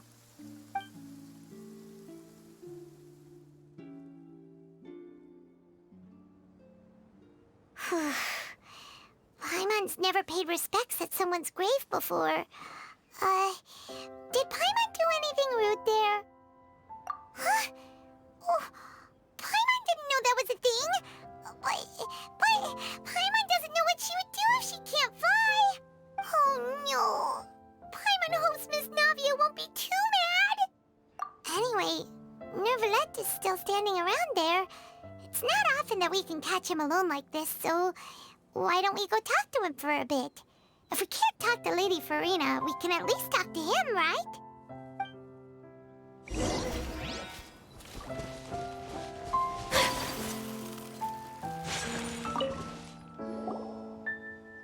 Oh, it's you two.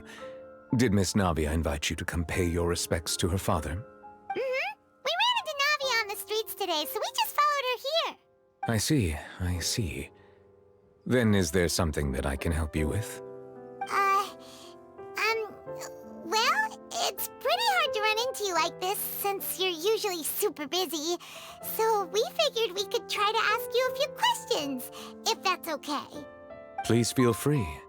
Though outsiders, you helped us solve one of the greatest mysteries in Fontaine, and it would be my pleasure to return the favor. So, at court, the bad guys referred to that special water as water from the primordial sea, but what is it really? Truthfully, that name is already quite accurate. I can only surmise that Vacher and his ilk only learned of its nature and existence after extensive research. There used to be a special sea on the surface of this planet. The nature of its seawater was rather different from that of the sea we know today. Most of Tevat's life forms were first born in that special sea. You could say it nurtured much of the life on this planet. Huh. So it really was where everything began. It makes sense to call it primordial then. But today, the primordial sea no longer exists on the planet's surface. What Vacher discovered must have been some kind of special case, or a remnant from a truly ancient age. Huh. So that's how it is. Oh, you really know everything, Monsieur Neuvillette. But if that's the case, then why would people, at least people from Fontaine, dissolve in that kind of water?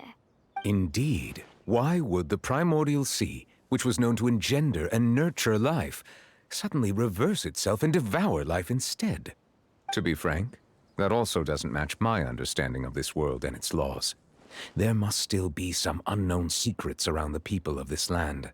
Is there anything else you'd like to ask me about?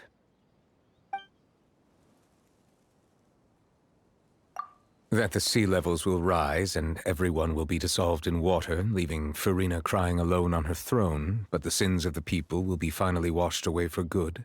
Does that appropriately summarize the version you've heard? That's right! It was Linny that told us back then. And that about covers all the main points.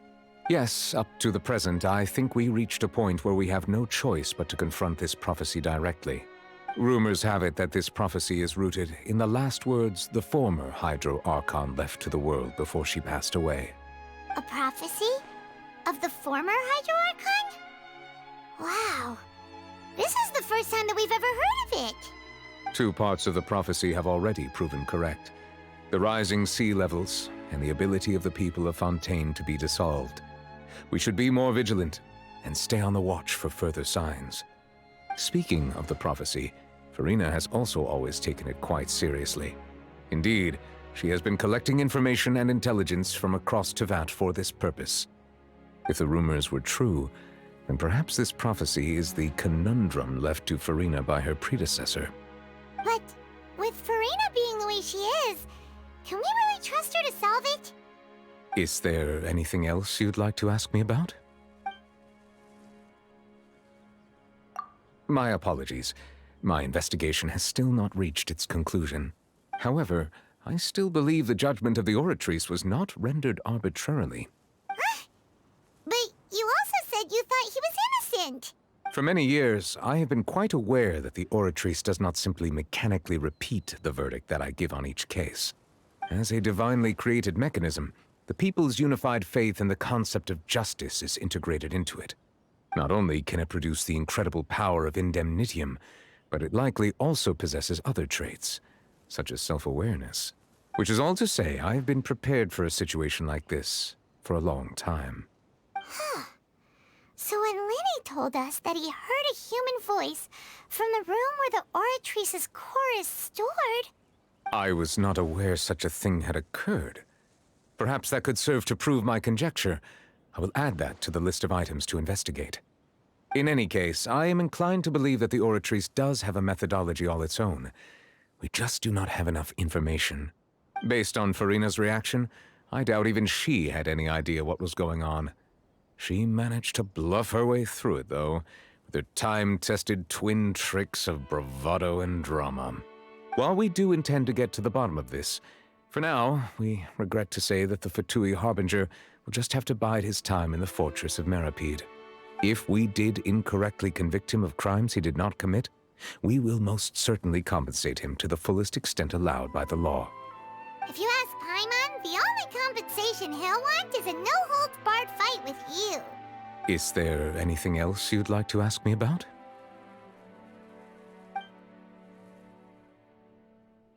Your sibling, another blonde-haired traveler. I'm sorry, but I've never seen anyone who matches that description. If he ever stepped foot in Fontaine, I'm sure he followed our laws to the letter, and had no reason to appear on the stage of the opera Epicles. Is there anything else you'd like to ask me about?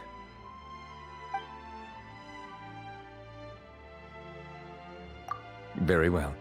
It was my honor to provide you with what answers I could. I very much enjoyed conversing with you. It will soon be time for me to leave this blissful tranquility behind and return to Palais Memoria. You really are super busy, Monsieur Neuvillette. Paimon thought you only came here to pay your respects today because you had the day off. Crime and villainy do not have the day off, and so justice must work around the clock as well. This is merely the nature of a justice's work. All right, you've got a point. Huh? Paimon just noticed that the rain has stopped.